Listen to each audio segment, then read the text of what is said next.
The tranquil farmland of South Africa's Eastern Free State might seem an unlikely setting for a festival of heavy metal.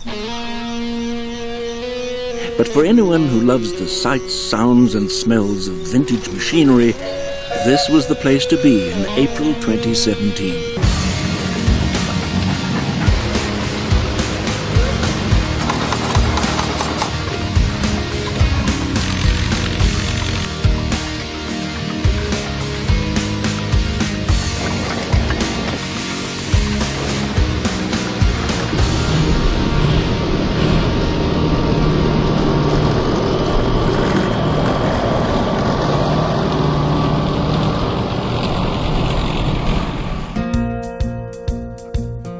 With the Maluti Mountains as its backdrop, Sandstone Estates lies on the border between South Africa and the sovereign state of Lesotho. This is commercial farming on a grand scale, and it's the commercial success of Sandstone Estates that allows its preservation arm, the Sandstone Heritage Trust, to do the work it does.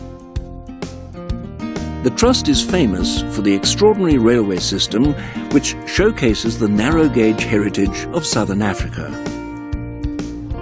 It includes the largest collection of narrow-gauge locomotives in the world, machines which were fired up and brought to life for Stars of Sandstone 2017. 5 colourful engines rescued from the bush in Angola provided reason enough for the event to be officially opened by the Angolan ambassador to South Africa, Mrs. Josefina Petra Diakite.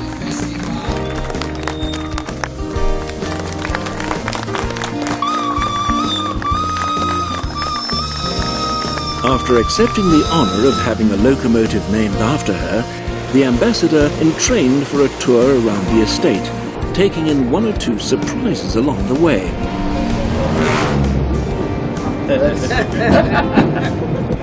The view from the train gave a first taste of the sheer diversity of attractions to come. The railway is the backbone of the Trust's operation, and at events like Stars of Sandstone, it's the moving gallery around which everything else unfolds. The railway winds its way for 30 kilometers through the estate. Due to the mountainous nature of the terrain, there are plenty of obstacles for trains and their crews to overcome. The combination of steep gradients and tight curves on this section of the line is one that's relished by drivers, firemen and passengers alike.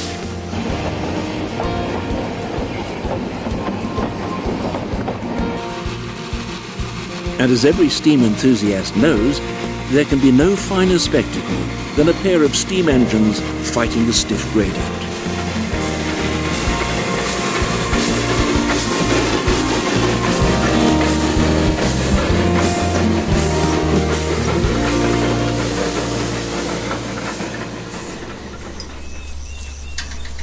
Sandstone Estates is first and foremost a farm.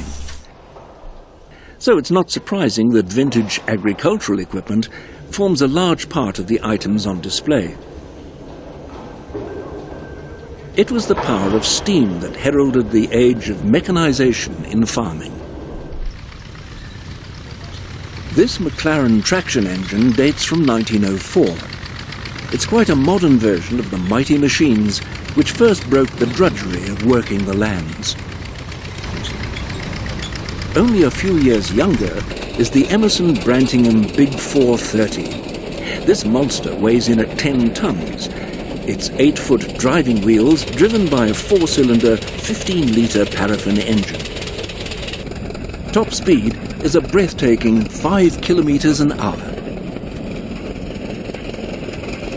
Old tractors come in an astonishing variety of shapes, sizes, and methods of starting their temperamental engines. Right, and let's see if we have a power start.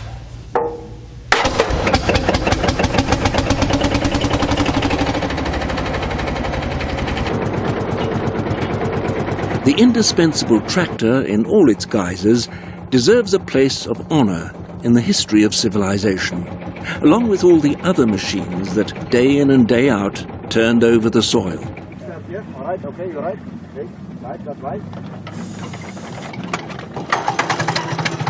It's an alum trencher, and it's made in England in about the 1950s, and it's for digging trenches, for laying down water pipes or telephone cables and that sort of stuff here.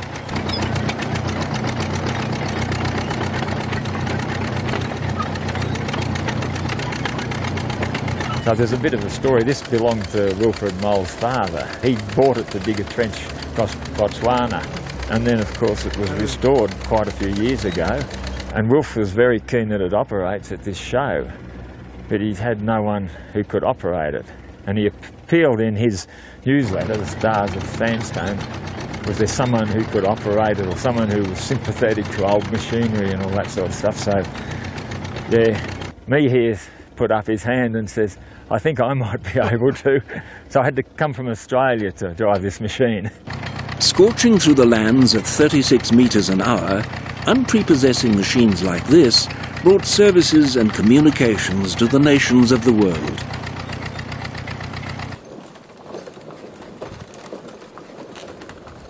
The Afrikaner oxen of Sandstone estates enjoy a special status. With their glossy coats and docile manner, these animals are loved by everyone who comes across them. At events such as this, they blend into the scene perfectly.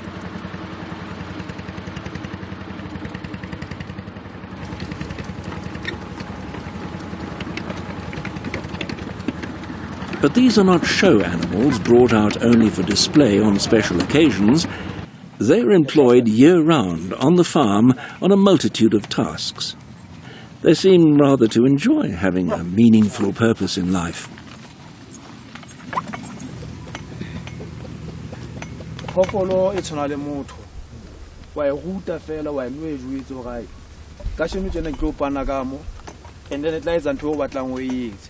Ka ena ka sheno tla juetsa ka sheno ke opana ka mo. Ha ona go etla strike le bana ke ntho e phoofolo e leng o sebetsa ka yona o bua le yona.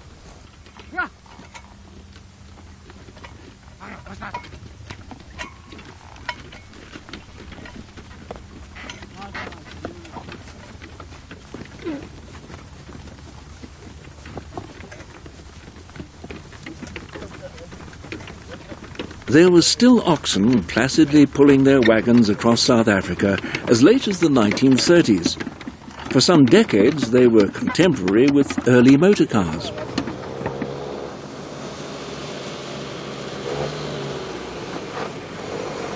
The Ford Model A was the successor to the famous Model T. Manufactured between 1927 and 1931, nearly 5 million Model A's in a variety of body styles were eventually sold.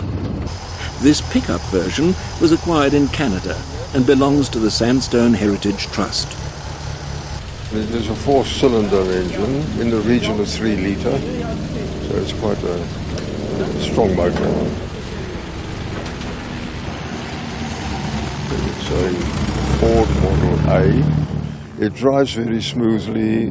The gearing is very similar to the older versions. Ford, of course, had the Model T, which was a total different gearing, but this is very much more of a modern style.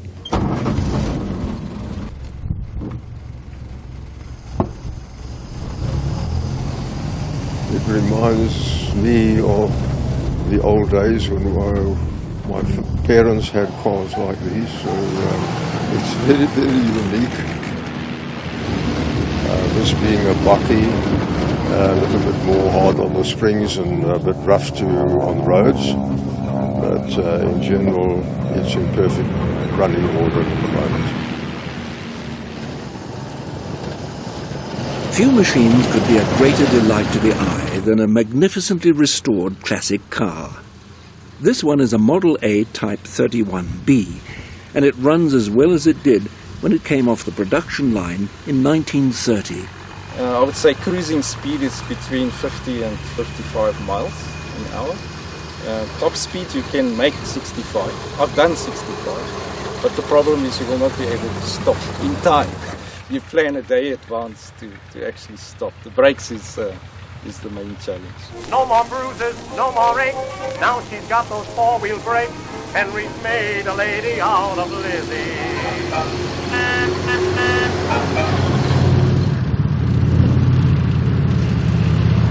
Not as elegant nor as clean and shiny are the machines put on display by the South African Armour Museum.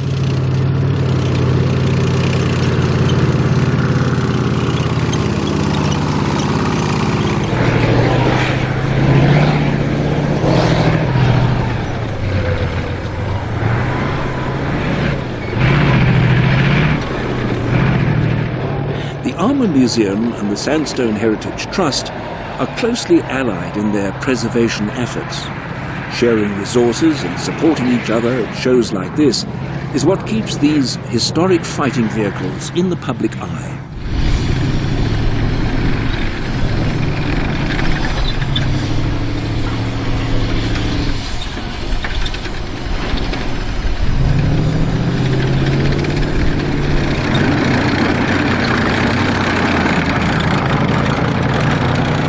Sandstone's World War II Sherman tank and the Armour Museum's Roycott fighting vehicle might be poles apart in time and technology.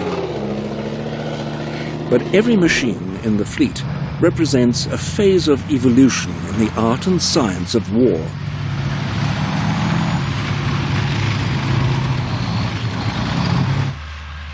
A recent addition to the Sandstone collection is this marmon-herrington armoured car, South Africa's homegrown contribution to the Second World War. All in all, they made 5,700 of the marmon-herrington range. Cars were built between 1942 and 43 by Dorman Long, and in fact the whole series of marmon-herringtons was developed and made in South Africa. They started the development process in 1938. And of course, the entry of South Africa to the Second World War sped the process on of developing these cars.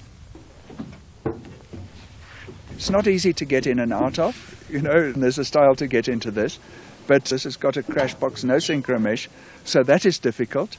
The steering is hard when you're standing, but once you're rolling, it's fine. The only wheels we could get were much wider wheels, and we thought it might lead to much heavier steering, but in fact it's very comfortable.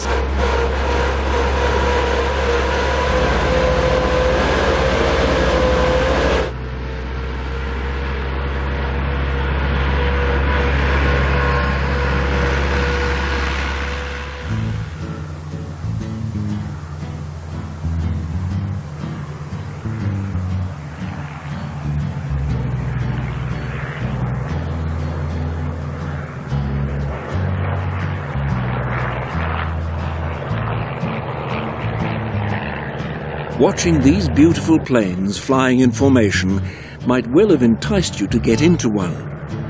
And if you did, you could be in for the thrill of your life.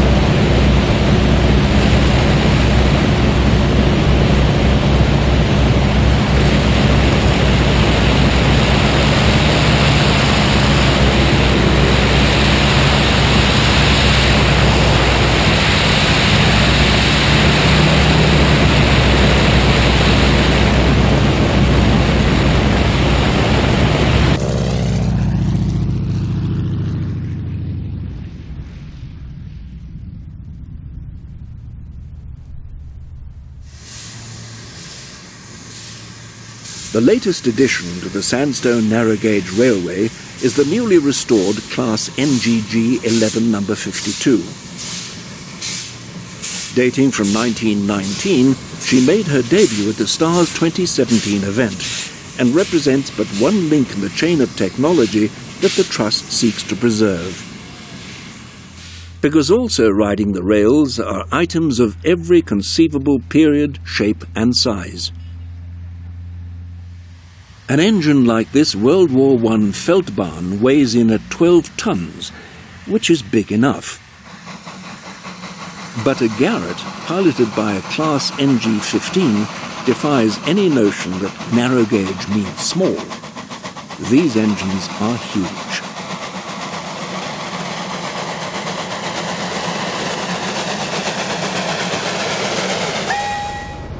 And the newly acquired Class 91 diesel dwarfs everything around it. It would not look out of place on the standard gauge.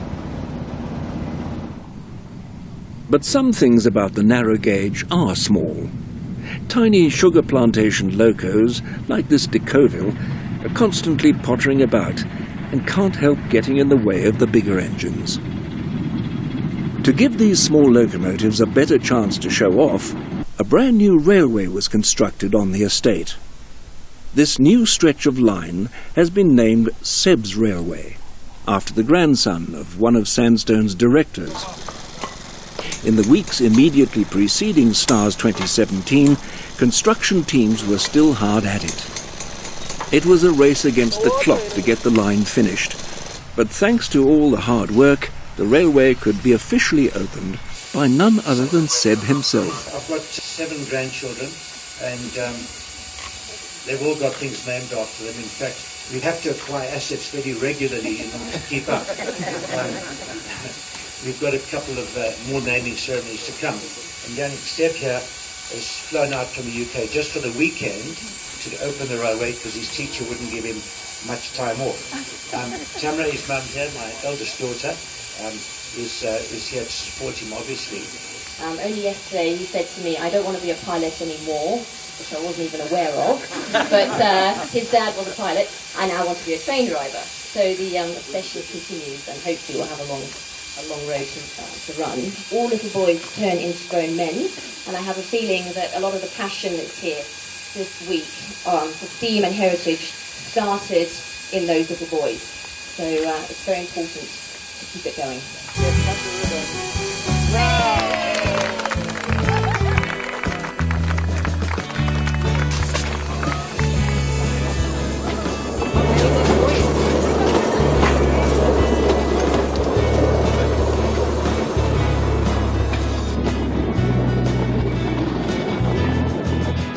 The new line stretches for 2.5 kilometers round a circular route. It goes around a dam and then delves into a secret forest.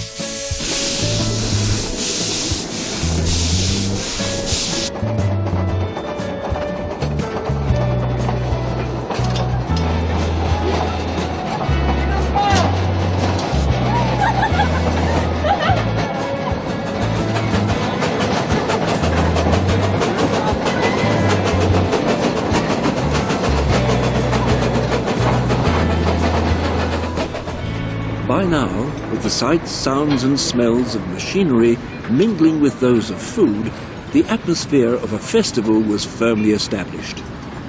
It was a busy time in the Warenhuis restaurant, with 1,400 meals served every day. In charge of this most important of jobs were Lindy Mole and head chef Ivan Bellotti. If one wanted to snack or go à la carte, there was a food village of separate stalls. Freshly from the Free State, eh? You must taste it.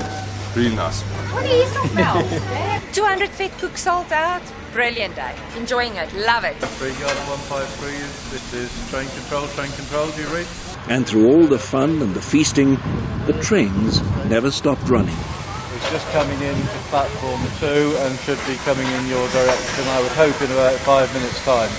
This was largely due to the guests themselves, who were quite happy to pay for the privilege of helping to keep the railway running efficiently. I've come with a fellow South Australian to be part of Stars of Sandstone 2017 as a driver and assisting wherever required to make the operation run as smoothly as possible. Guards, drivers and firemen were drawn from as far afield as the UK, Australia and Belgium to keep the fires burning. And for one of them at least, we have it on record that it was the best holiday of her life. Okay, for those of you that don't know Rowan, he's actually in Sandstone terms, a legend. Firstly, she's just turned 40. Okay, everything goes in twos. Secondly, she's been a fireman and a guard on the Welsh Island for 20 years. Yes. Yeah. So she's got a world of experience. But the absolute crowning glory for her, which will never be surpassed, is that she's been the first lady fireman, member of a crew at Sandstone on the narrow gauge in its history. So we'd like to applaud her for that. Wish her a very happy birthday. Thank you. And we'll ask the ladies to sing for her.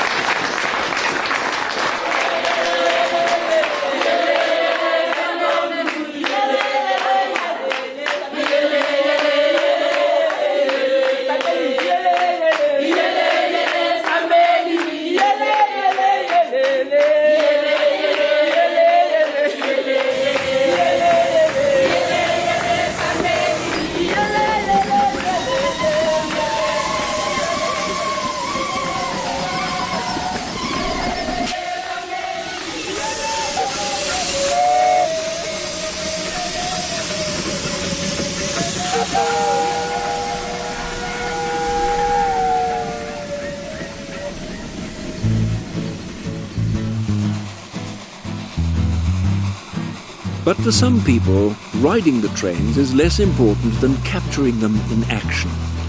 As a serious railway photographer, there are certain things you need to be sure of. If you're shooting video, for example, you'll want good sound. There are guys doing video.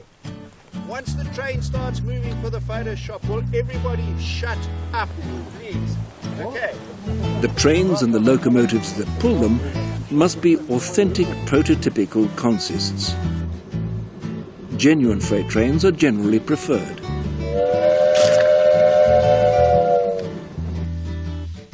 The amount of smoke produced by the engine is another crucial factor. And most important of all is that perfect synchrony of photographer, train and light that produces the perfect shot. If a shot does go wrong, a field of flowering cosmos can always lift the flagging spirits. And with its brilliant light and huge skies, its diversity of locos and consists, Sandstone is seeing the line of keen photographers growing longer by the year. For many people, it's the diversity of heritage that makes events such as this so compelling. And it's the active participation and support of individuals and special interest groups that brings everything together. Sandstone's connections with the South African Armour Museum and flying enthusiasts is well known, but associations such as the Model A Club of South Africa were also unstinting in their support.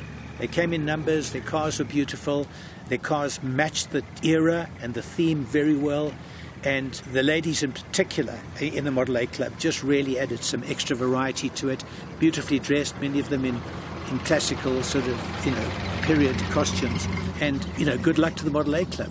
If you were a sort of a fence-sitting potential classic car owner and you'd be the stars, I promise you'd end up with a Model A. In terms of what it turned out to be, I think we achieved our objective. The bulk of the feedback is that it had tremendous diversity. People enjoyed that.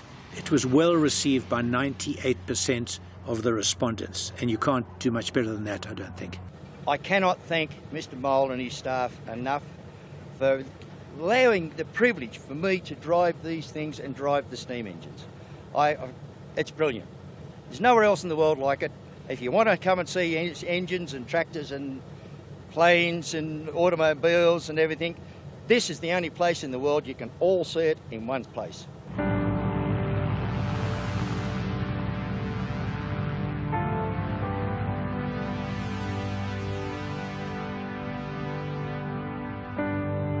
And so STARS 2017 passed into history. The last planes and the last trains made their way past the ruins at Grootdraai, and silence settled once again over the foothills of the Malutis.